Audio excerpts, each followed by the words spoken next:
Thanks, Dan. We're practicing social distancing Exactly. here. Yeah. For those who can see us on the video, thank you for joining us. Today we had 11 new cases, presumptive positive cases of COVID-19 reported to us. This is the first time we've seen any evidence of community transmission, a situation where we've had no history of exposure to someone who's traveled or has traveled into an area where COVID-19 is significant. 2 of the 11 cases today had no travel history and were not cases where we'd expect them to be in contact with people who traveled, suggesting that we now have COVID-19 circulating, at least to some extent, in our community. The good news from today is that we have done another series of tests as part of our Sentinel sampling survey. And of the 61 new samples, we still have yet to find any positive samples. Altogether, we have 185 samples of people selected randomly around the state, and we're not finding any illness among any of those individuals. 0 out of 185 were positive. So if the disease is being transmitted in our communities, it's probably not widespread at this time.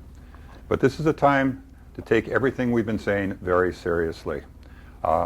We were talking about community spread for a long time. It's beginning, it's starting, and we need to be sure that we're following all the instructions that we have put out.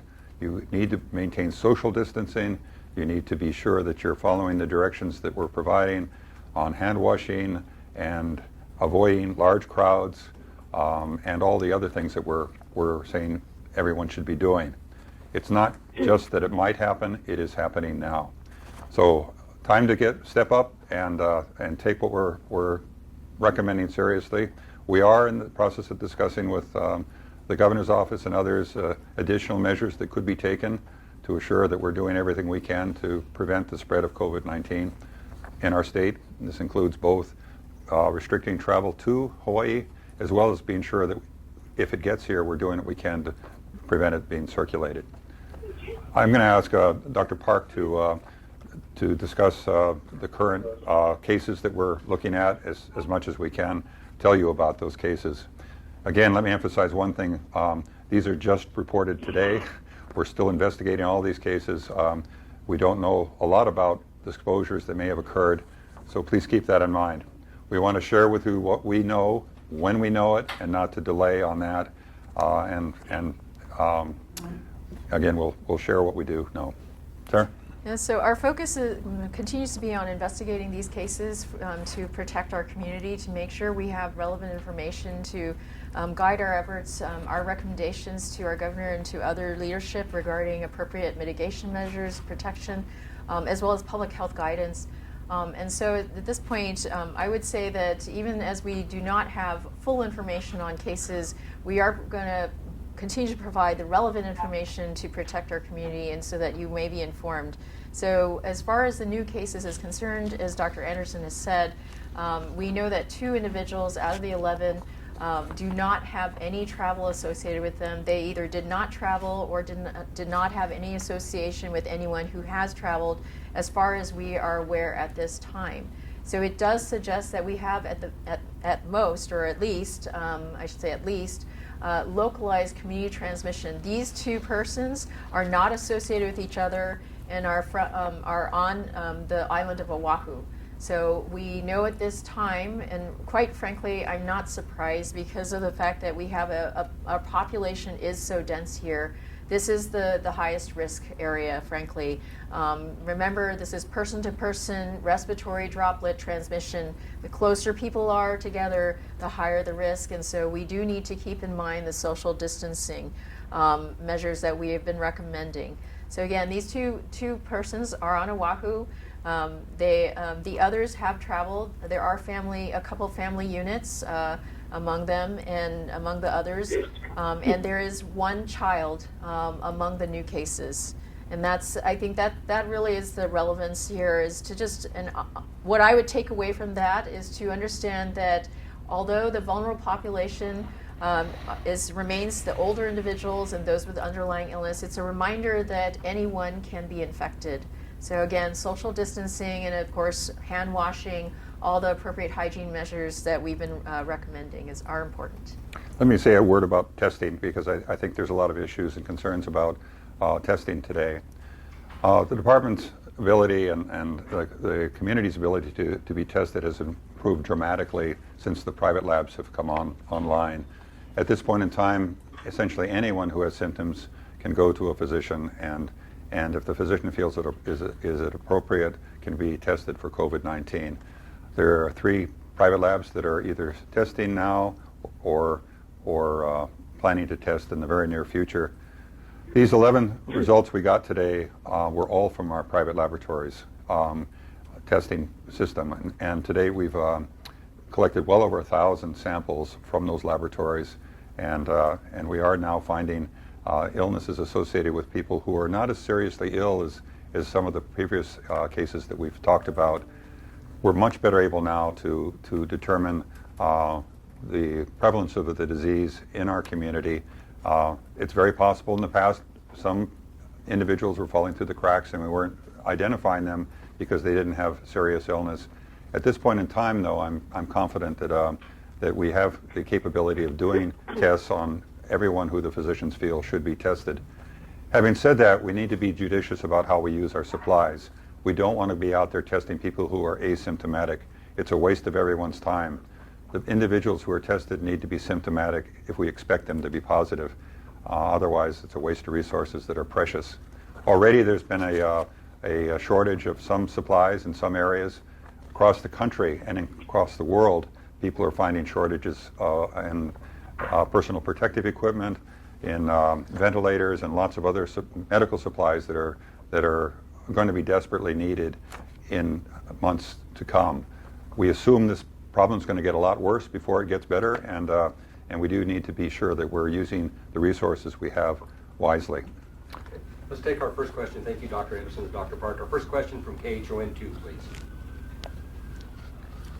Dr. Anderson, what is your position right now on all visitors for a 14-day quarantine?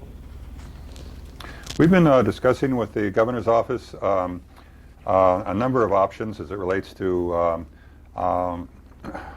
preventing visitors who are inadvertently infected from coming to Hawaii and spreading the disease. This includes not only visitors, by the way, but also returning residents.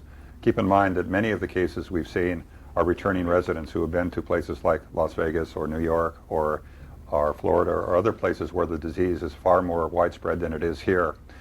So we are of course concerned about those people who may bring the virus to our shores. Other countries, including New Zealand and South Korea, have imposed a 14-day quarantine for all returning individuals, both visitors and residents. And under the circumstances, that seems to be a wise move on their part. We have situations here that are different than theirs, but I know that option is being seriously considered by our governor, along with lots of other measures that may be appropriate and necessary in the future. Okay, our second question from Big Island Now.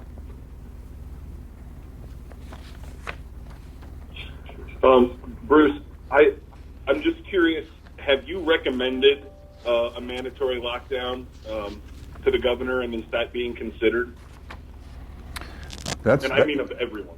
Yeah, similar to what's happening in the Bay Area, I presume. Illinois, New York, California. Yeah, yeah. The areas where they've had lockdowns are typically areas where they've had widespread community involvement. The question I would ask would be, how long are you going to be locking people down?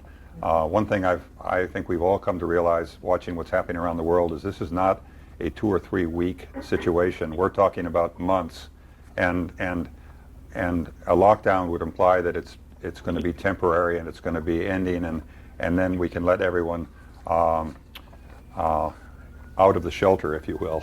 That is not a scenario that we think is likely here. We're talking about several months at least, and probably longer, before we see a situation where there is a decrease in the number of cases and and where we can relax a bit on our controls. Having said that, I do not believe that a lockdown as is occurring in some of these areas is appropriate at this time. Nevertheless, I think we need to be taking strong actions to prevent person-to-person spread, effectively the same as if we were locking down. I think a lot's going to depend on how seriously people take this situation. If people continue to go to the beach and get together as they have been, we have no choice but to impose more stringent and draconian measures such as that. And hopefully we won't get to that point. But if we can't control gatherings and if restaurants aren't going to be closing and other things happening to prevent us from achieving our social distancing, then we will have no choice but to go down that road.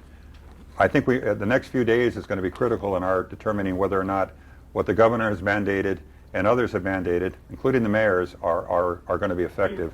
And then I think we're going to have to make decisions on whether that's appropriate here. The Maui News, please. Oh, hi, Doctor. Wondering if you folks have more information on, I don't know if there are a couple or not, of those who just recently tested positive after either coming back from Europe or I don't know where they tested positive from. We have had a few people coming back from Europe, so unfortunately I can't divulge more information as it is on cases. I can say that we've made contact with just about all the cases, actually all the cases by now, and are, as I mentioned earlier, continuing to investigate. Primarily our concerns are protecting our community and making sure that any persons who may have had especially prolonged close contact with individuals who are confirmed are advised appropriately and also are monitored by us if they need to be. So that's the extent that I can even really discuss, even if I knew which couple to which you were referring to.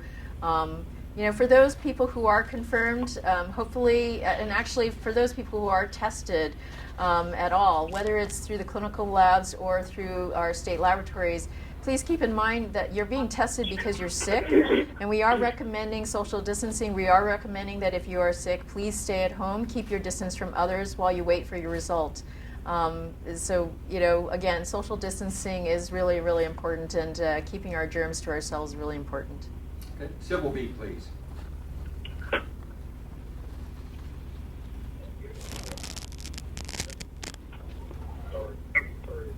You said civil beat? Hi, sorry about the delay. My question is, I'm wondering if you guys will give us sort of an expectation of the number of people you expect to be infected here in Hawaii in the next 2 months, 6 months, 8 months. I would hope it would be zero, but I feel like you're asking a question that I get asked a lot when it's flu season, and I guess then from that you would gather that it would be impossible to predict. The hope is that the mitigation measures that are being put in place now and will be put in place will help slow things down and prevent essentially what we're seeing in other jurisdictions. And again, just a reminder that as long as we as a community practice social distancing, keep our distance from others, and especially stay home when we're sick, I think we may get out of this ahead. But again, it's a matter of all of us doing our part together. Let me add a little bit. This is Bruce. All our best experience is actually looking at other places where COVID-19 has become community spread, and in situations where widespread community transmission is occurring, you see an almost exponential increase in the number of cases. Usually that's in places where they haven't implemented some of the measures that we've taken here. I think we're in reasonably good shape from that standpoint. I think there are things that were done here that haven't been done in other places before they've started to see community spread. But I would anticipate that now that we've seen some community spread, it is going to continue to be a problem and continue to be occurring in increasing frequency as we go forward. Let me say, up till now, we've seen 1 or 2 or 3 cases per day. Yesterday we saw 10. Today we saw 11. I would expect we're going to see more and more, at Well, least we'll for the see. future. I think we have some time yet. Yeah. So again, if everyone can practice that social distancing and all the other measures, sort of infection prevention that we've been talking about, I think we have a chance to potentially get out of this. And actually, if we are successful, I think the community will wonder why such draconian measures are continuing to be enforced upon them. And honestly, I envision that we would have trouble keeping people in those sort of enforcement, in those, complying with those measures. But that's the kind of situation we hope we'll be in. One confounding factor that I have to throw out there is we've seen 10 yesterday, 11 today. The extent of private laboratory testing has increased dramatically over the last few days. So whereas we were previously able to test a few dozen people, we're now able to test thousands of people, and that makes a difference. That makes a difference. Yeah. We would I would expect to see more cases as we've done a lot more testing now than we have been able to do in the past. So the increase may be in part attributable to the increased number of testing we're doing. It may also be because things are changing and we're actually seeing more cases than we've seen Just here. Probably. Yeah. I think it may be a combination of both. Hawaii Public Radio.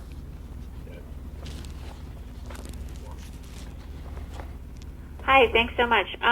We keep hearing about reports on there being a very low supply of PPE and needing to conserve that supply. Can you put in perspective what exactly that means in Hawaii? Like, is there any way to quantify like how long we have until we run out, or is that even a possibility? Some kind of gauge into what that means. Also, somebody's thing not muted. It keeps someone keeps clearing their throat, and it's like kind of messing with their audio. Sorry. Yeah, that, honestly, I hope whoever's clearing their throat is just practicing social distancing and they're not sick. So, at any rate, so PPEs.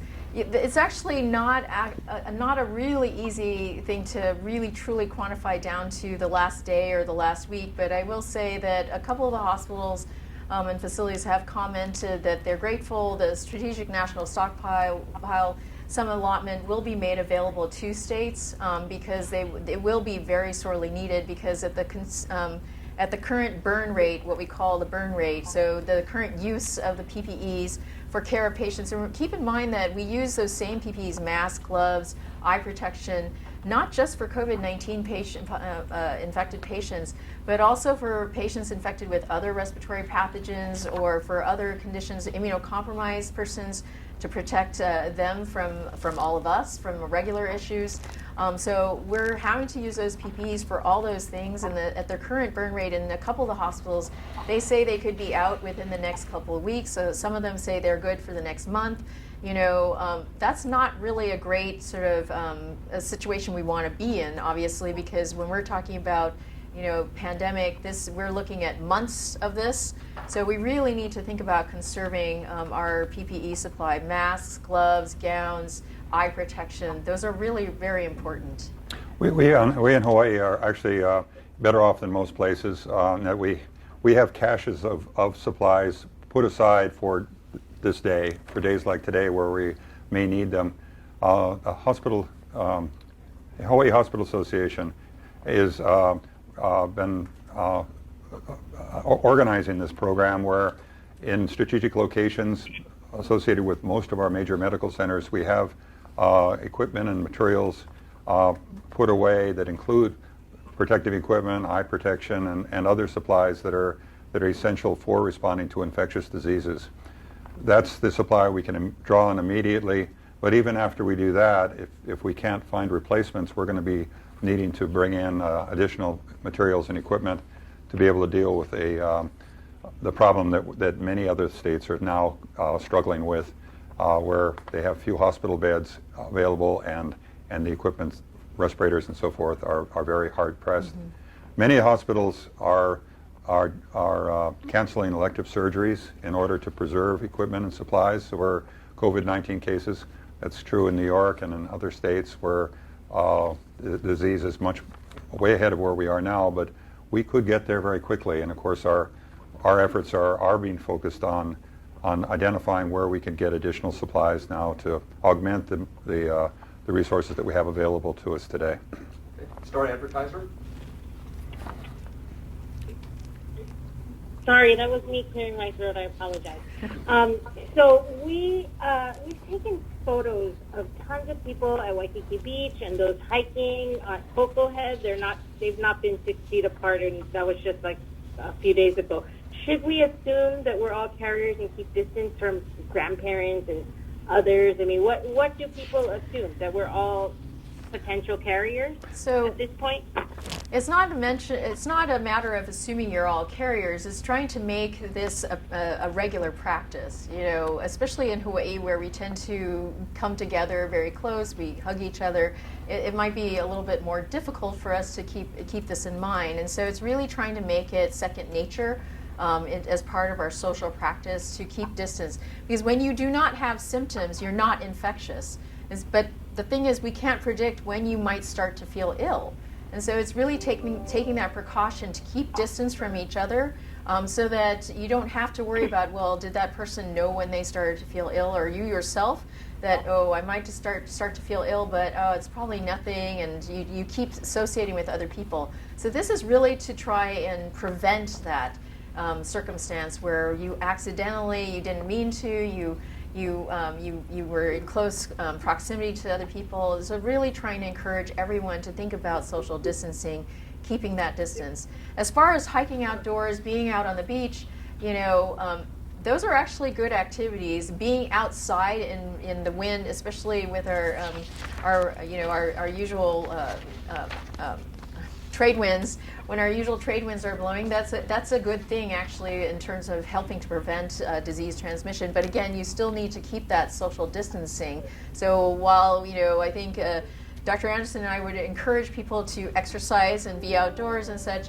keep your distance. I think I heard on one of the radio stations about a couple who was seen running along, and the one person was up on the sidewalk and the other one was in the street, and the person was like wondering, why are they apart? And they're like, oh, duh, they're practicing social distancing. So things like that, just thinking about simple things like that to keep us apart. Being able to still enjoy life and things about life. I mean, staying cooped up indoors is a difficult thing to do. So being active, but doing it in a mindful way to protect ourselves as well as our community.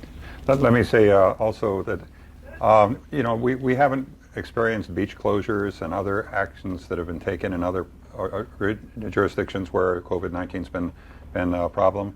If and when we continue to have problems like this, and in Waikiki Beach, for example, we're still hearing about people gathering and enjoying the beach as they always do, and not maintaining that social distancing, we may need to take some additional actions. And again, we've been talking with the governor's office about additional steps that may be necessary to assure that social distancing. One thing that needs to be emphasized, and you can't overemphasize, is if people are sick, they should stay home. Mm-hmm. They should not be out exercising and potentially exposing other people. But otherwise, we all need to maintain our health.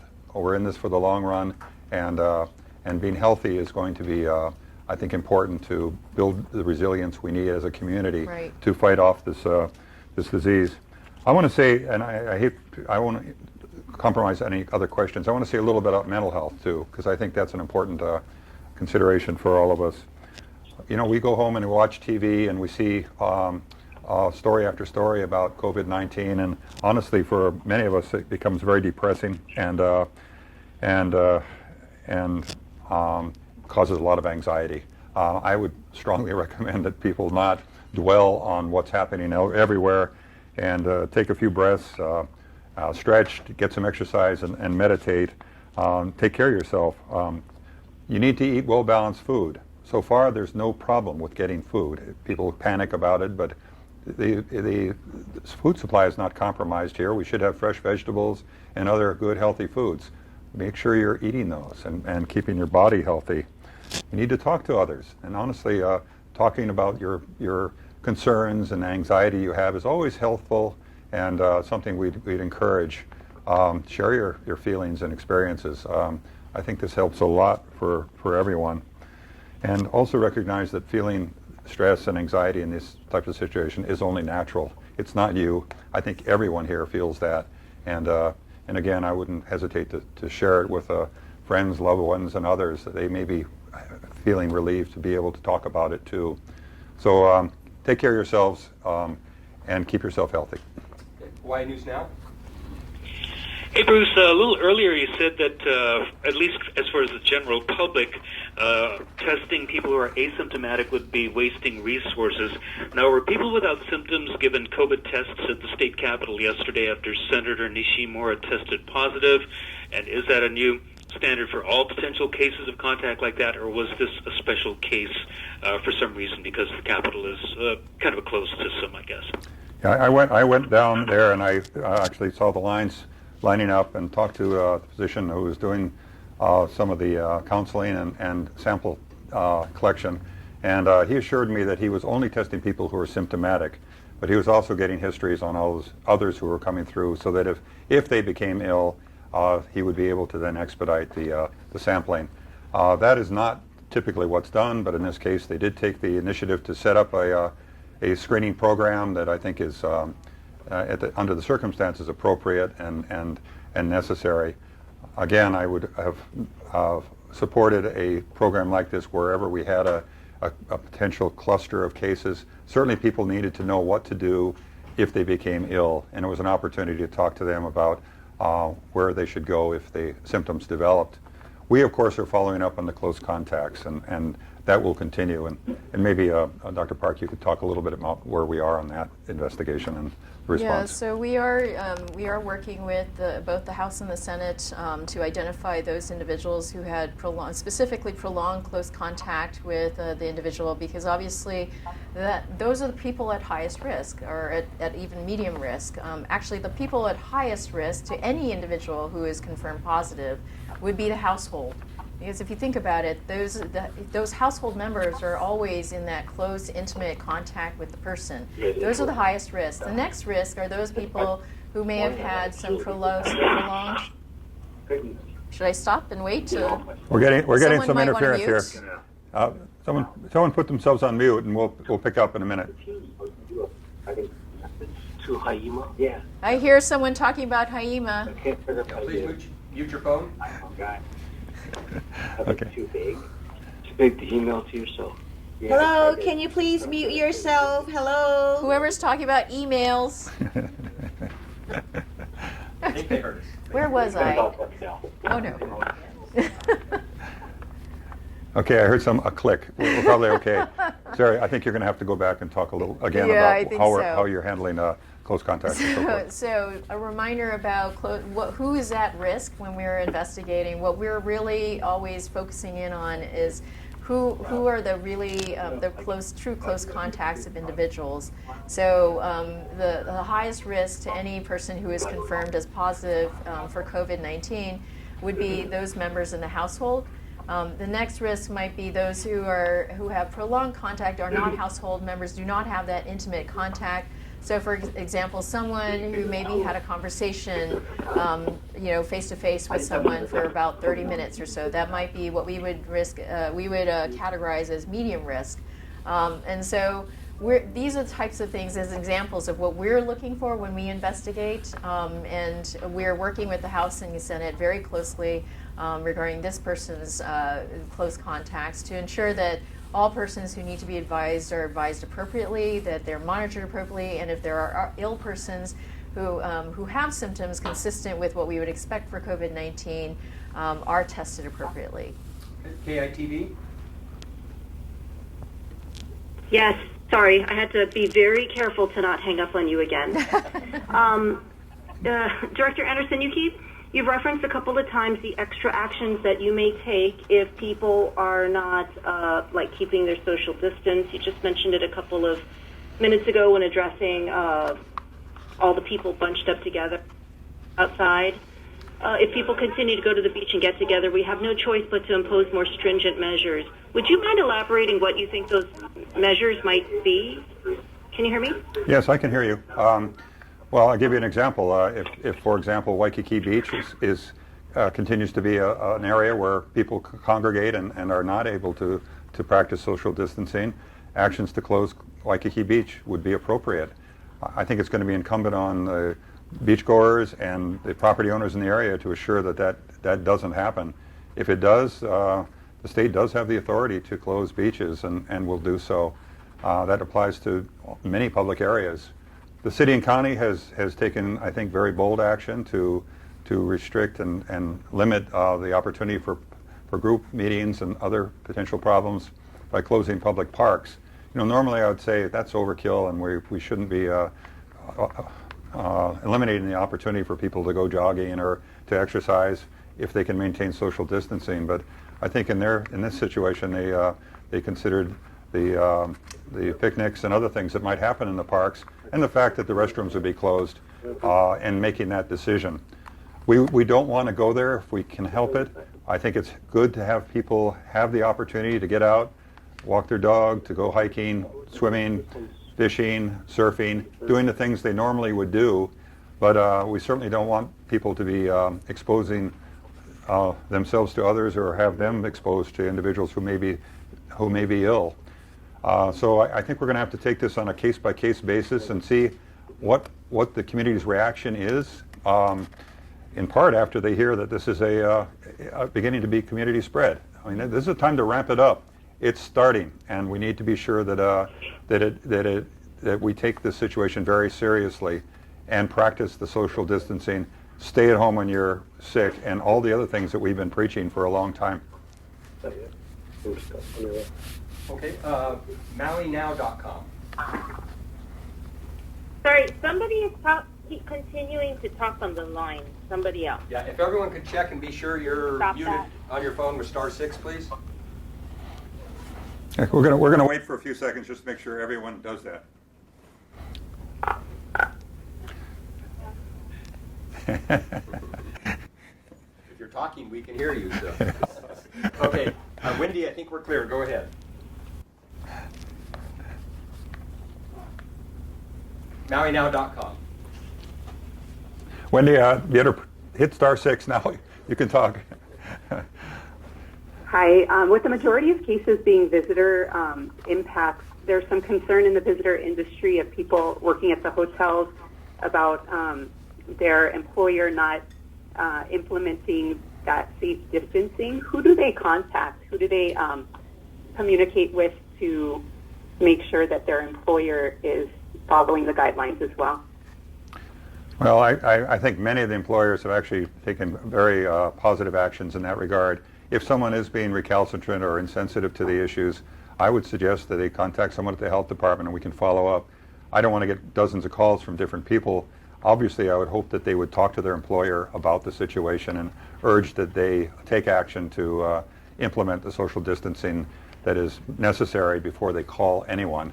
That's only reasonable. But having said that, if they find a situation is not being addressed adequately, that would be a possibility, and of course we would follow up. Let me say again, as far as I know, most businesses here have been very positive about what we're doing. They've actually urged that we do even more than what we're doing in some cases, and I think everyone understands the situation we're in right now and does take this very seriously. BigIslandVideoNews.com. Dan, I'm okay, so it's good. Just give me. Okay, Dave. Next would be Hawaii Tribune Herald. Michael? Yes, hi. Back up to the part about the 14-day quarantine for visitors. You said that that's a possibility that you're considering. How feasible is that to make that mandatory for every visitor to the state when we still have thousands of people coming in every day, as far as I know? What would the infrastructure needs be for that? I mean, getting transport for all these people to get quarantined. Well, to be effective, you of course have to have it apply to everyone, both the visitors as well as returning residents, and that's what's being considered. You would not want to try to be selective on who at this point who you would let come back to the state. Everyone's potentially at the same amount of risk if they've been in places where there may be virus, including residents as well as visitors. So first of all, it would need to apply to everyone. In a situation like this, you would need to, of course, be able to document who's coming into the state. You'd need a name, address, a location where that individual would be staying, whether it's at their residence or at a hotel or some other lodging. And you'd probably need contact information, be able to check in on the individual or have them check with you to make sure that they were, in fact, honoring the conditions of the self-quarantine that was imposed. All those conditions would have to be in place to make this work. Those are basically the conditions that have been imposed on residents and visitors in South Korea, New Zealand, and in other places where they've implemented similar measures.